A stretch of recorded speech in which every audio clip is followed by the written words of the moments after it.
សូមស្វាគមន៍មកកាន់ Channel Big Collection KA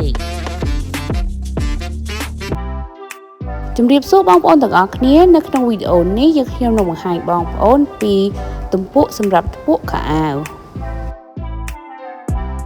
ទំពក់ខោអាវនេះផងដែរក្នុងមួយទំពក់មាន10ដង្កៀប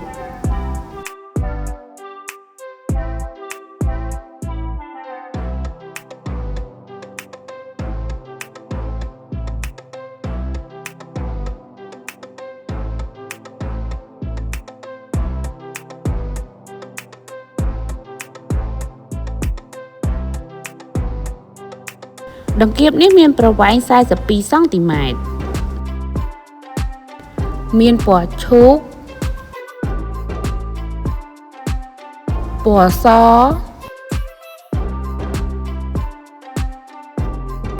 ពណ៌ខៀវនិងពណ៌ចុងក្រោយគឺពណ៌បៃតងសូមចុច Subscribe និងសញ្ញារូបកណ្ដឹងដើម្បីទទួលបានវីដេអូថ្មីៗពី Channel យើងខ្ញុំ